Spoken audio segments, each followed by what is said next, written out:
Intelligence is a very individual thing.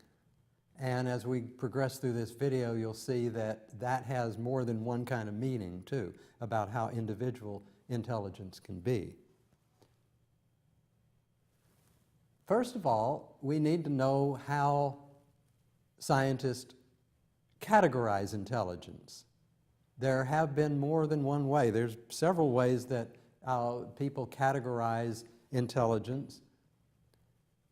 Cattell gives us this idea of fluid versus crystallized intelligence.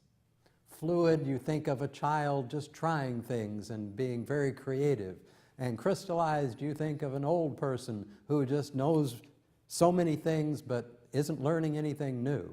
I got news for you. I'll put my crystallized up against your fluid anytime.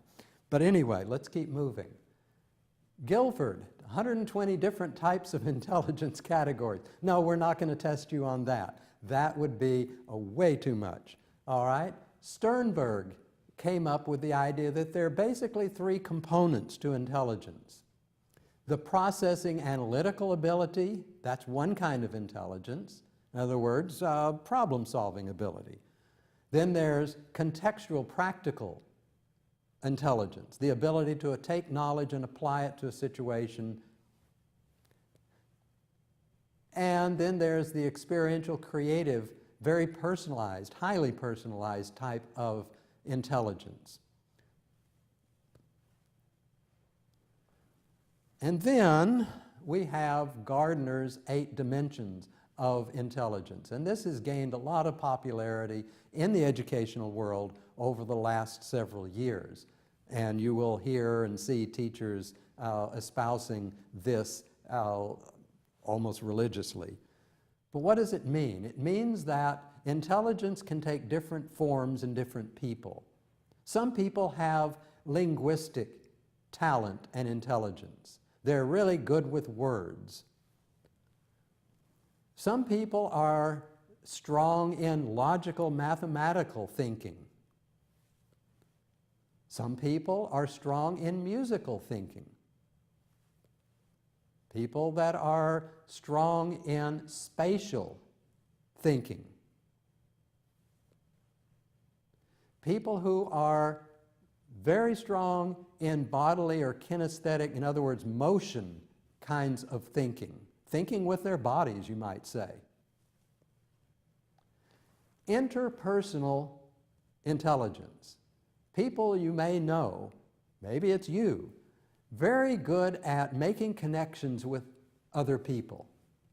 Just seem to have a knack for it. Intrapersonal is a type of intelligence exhibited by the person who kind of knows themselves very well. I know my moods. I know my preferences. I'm very intelligent about how I deal with those things. So as you can see, these are all in a way you could call talents, but Gardner puts them in terms of intelligence. And the last one, naturalistic. People who seem to be attuned to the natural world in terms of gardening or working with animals. Okay, but now let's look at how intelligence is measured. And when we do that, we have to put a lot of Gardner's work aside and look at more traditional ideas and ways of measuring intelligence. Typically, the thing we call an IQ test measures two things: verbal and nonverbal intelligence and abilities. Now, these tests are normed, which means that they create it in a way that 100 becomes average. The average intelligence of a person, or I should say, a person with average intelligence would be at the 100 mark. And every 15 marks on either side of that 100 is called a standard deviation. It's set up mathematically. And we can then categorize people by where they are along that line, starting at 100 in the middle, moving up or moving down. The categories are, in at least in the current vernacular, 130 and up is considered very superior intelligence. And we find that in 2% of the population. From 116 to 129, superior intelligence, and we find that in 13.5% of the population. From 100 or 101 to 115 is above average, and that includes 34% of the population. 85 to 99 is, again, 34% of the population, below average intelligence. 70 to 84, borderline intelligence, 13.5%, similar to what superior was in terms of numbers of people or percentages of people. 69 and lower is considered to be mentally defective. That's the terminology being used currently, and that 2%, just like the very superior, is also 2%. So if you graph that out, what you get is what's called the bell curve. And then you see why people in the average range take up 68% in that first deviation, plus or minus. That takes care of 68% of the population. And each marking after that, there are fewer and fewer people. That's what we call the bell curve in a normal distribution.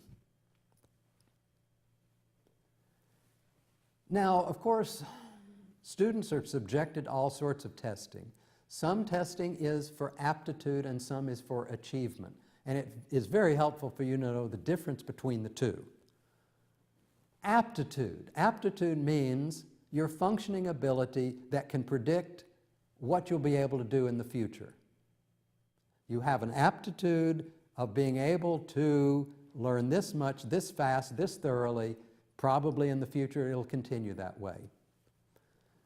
Examples: the IQ test, the SAT test. These are meant to be predictive, okay?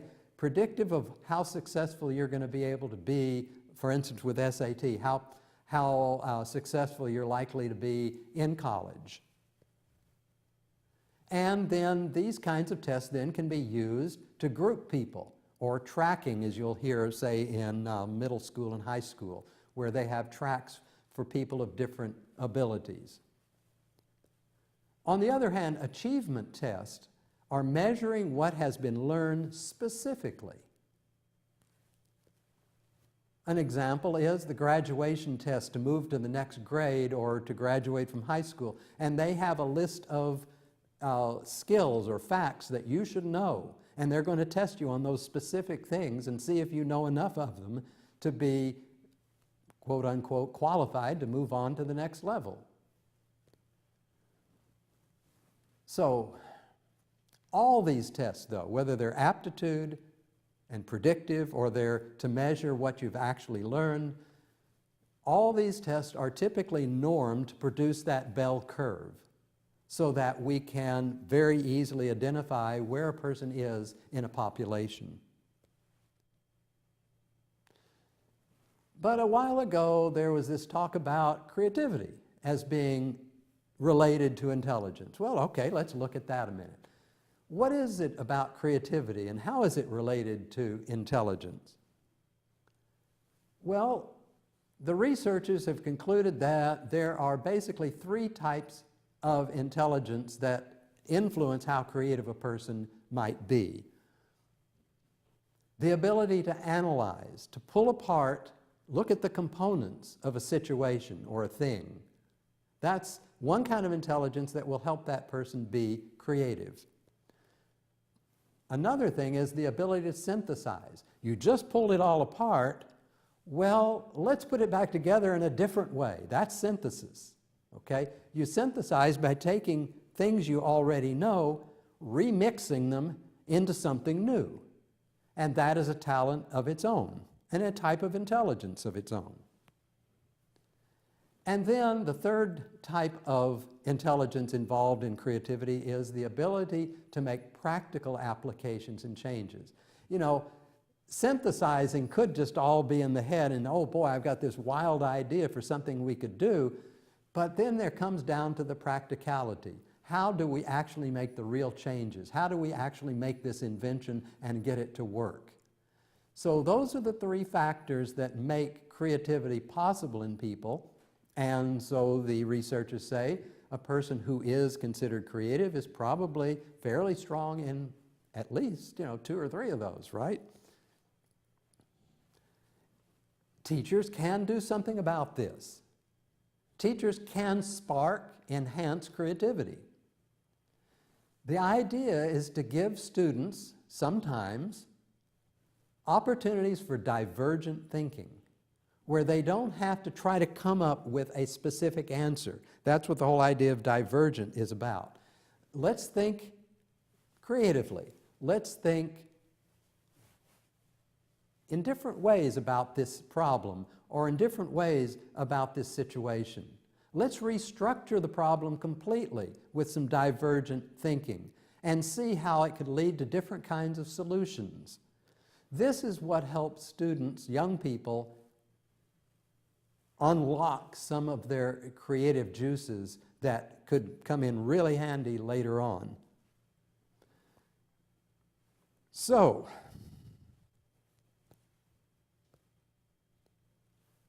the idea is, if you're a teacher and you want your students to be more creative and unlock these types of intelligence in them, you don't always want to go for the right answer. Sometimes you want to make it more open-ended, where there is no right answer, where there could be many right answers. And you set them out on a journey to discover their own idea of what a best right answer would be for that problem. And then you let them come in and compare notes and compare solutions with each other.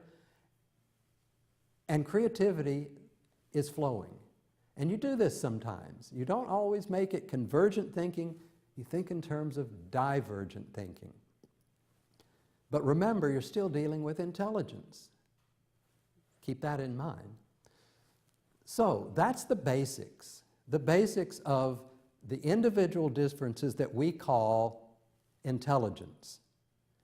There's a lot of subtleties and a lot of ins and outs there that you want to learn about. You want to do some review. You want to do some extra reading on this topic so that you're prepared to meet up with students all along that spectrum and have a pretty good idea of what you can do, and in terms of creativity, what you can do with that too. So, do a little extra work.